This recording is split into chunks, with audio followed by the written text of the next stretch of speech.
like the spirit there. Because see, that is why it is very, very important that whatever we discuss or teach, break it down. Now, this is a very, very important thing. Rather than, because the school is supposed to impart divine knowledge to us that we'll be able to live by, practical. So we have defined what the brain is, and we know that it is the mind which is not seen. So we have also said that the mind is the spirit of the brain, if you like.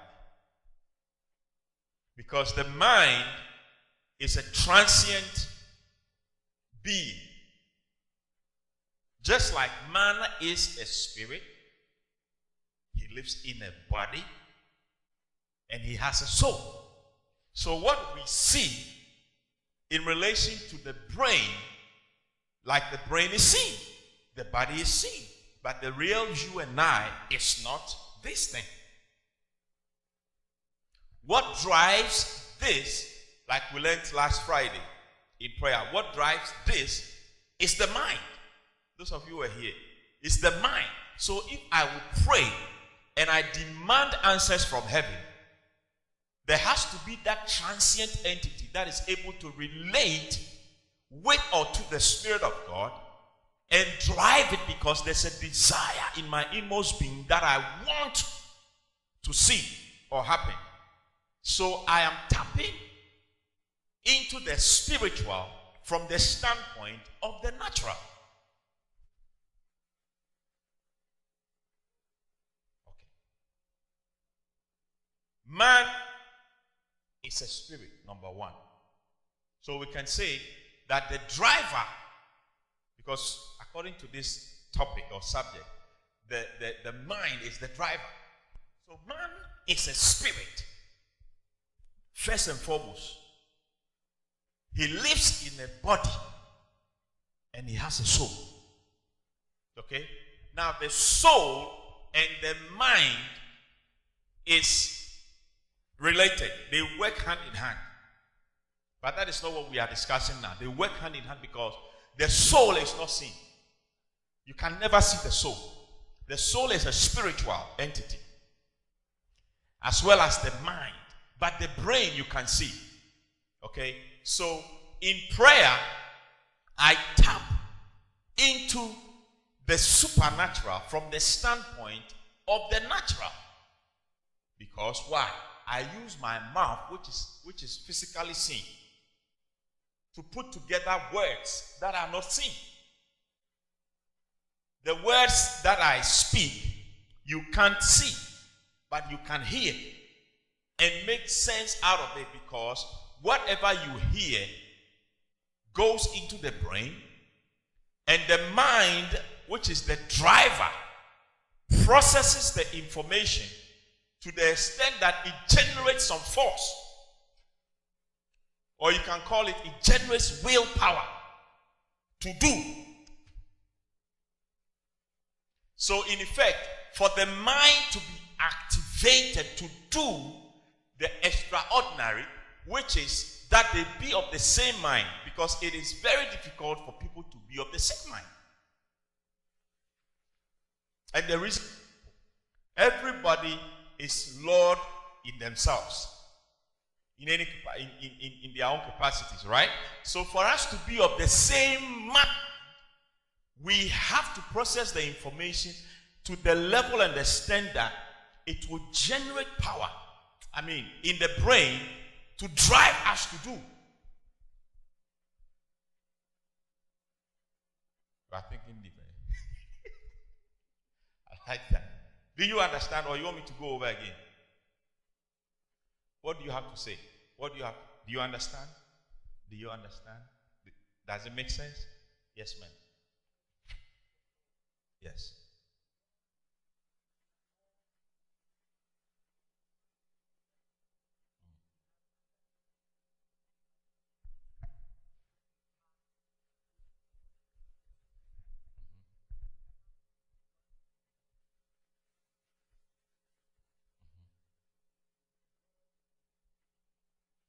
In the Lord.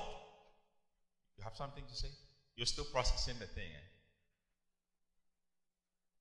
Because see, till, let's take for instance, you have a head of flock, right? We say a head of flock? Okay. And a shepherd is leading the flock, okay, with a shepherd's staff. Psalm 23. I'm deducing this out of Psalm 23. The Bible says, the Lord is my shepherd, I shall not want. This is David, who was a shepherd, speaking. He said, the Lord is my shepherd, I shall not want. He makes me lie down in green pastures. So, relating the flock with the shepherd in this wise means that the shepherd has what it takes to lead the flock to the place. And David is saying, he makes me lie down in green pastures. He leads me beside the still waters. Okay? Now, don't forget that David was a shepherd as a boy, and he became a shepherd of Israel. Okay? And he was a king and a priest at the same time. But this is David alluding the fact that God is his shepherd. And so he submits to God's leading and says, the Lord is my shepherd, I shall not want. He makes me lie down. So even though David was a shepherd in himself, he had to submit his everything. Do you understand? So that as he processes it, the animals who don't have brain, do they have a brain? They don't. But he was able to lead the animal to the place as designated. But do they have brain? Animals don't have brain, do they?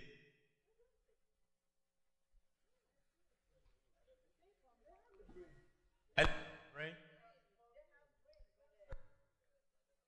Hey.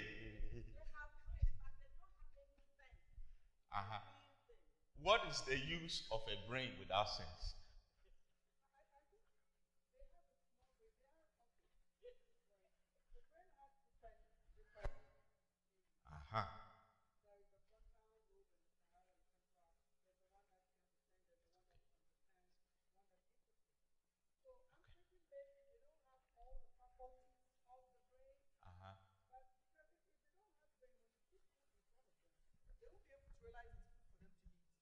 Well, so they have some part of the brain. So maybe they might not have all the faculties that human being have, but they have some part of the brain. Okay. So, yes.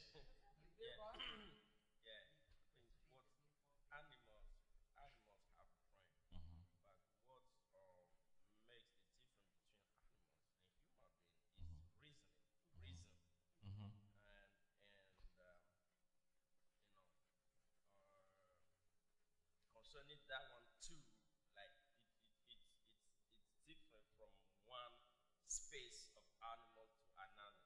Because if you take chimpanzee, for example, which is closely related to human. Yes. Okay, go on. They're a little bit, close. They are closer to human reasoning than other animals. So, they do have brain, but not like. Yes, ma'am. Human beings, we have neurons that relay messages. The neurons are in the brain. People know things. Go on. My goodness. You see? Go on. It relays messages to the mind, and we respond to it and react. That is what I think the difference in this case that we are discussing. So the animals don't have neurons. They have neurons today, but because they don't have neurons, they won't sense. Okay. Okay. Let's not dwell on this one. But this is the point. This is the point I'm making. David, the shepherd, no, it's very important because, see, we are talking about having the mind of Christ. Okay. Now, till we understand and be able to acquire what the mind of Christ is, we have to understand what the mind is, what a mind is. And we've talked about the brain being the engine And the mind is the driver. For example, as he sits behind the keyboards, the brain has information on whatever he has learned. Okay? And the skill he has acquired. But it takes the mind to drive him to skillfully play the thing. Make sense? Yeah. And even if we bring up something, for example, he has on his list so and so, and then as I begin to sing, for example, let's try to demonstrate something. Put your hands on the keyboard for me, please. Okay. Amazing grace, how sweet the sound that saved a wretch like me. And then I begin to sing, through it all, I've learned to trust Him. Okay, you see, initially, he knew I was singing Amazing Grace, and then without informing him, I picked another song, and it took a while to just step into it. Are you following where I'm trying to go? He has to take what I said, the first note I hit, to go through the brain and process, oh, this is where he's going, and then he follows suit.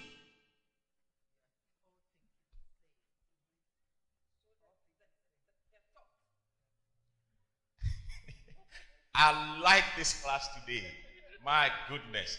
I didn't know, I'm telling you, I didn't know we have a lot of scientists in the house. No, seriously, because see, till we come to that point, we have to come to understand this, that even though we are spirit beings, we live in the natural. And for us to initiate things in the spirit, or in the spiritual, in the supernatural, we initiate that from the physical. And all truth is parallel. Man is a spirit, he has a soul, and he lives in the body. And we have said that the soul is related or works hand in hand with the soul is the spirit, in a sense. Okay?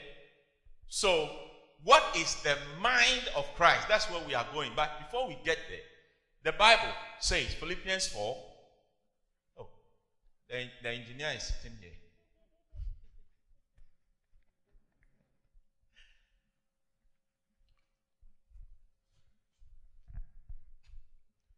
All right, let's read together. Go. I beseech Euodias and beseech Syntyche that they be of the same mind in the Lord. We said the brain is the engine and the mind is the driver. And we've also said that the mind is the spirit of the brain. Do we agree? Professor, do you agree? Do we agree that the mind is the spirit of the brain? Comment. Anybody to comment on that? Because, like, there's something mind over matter.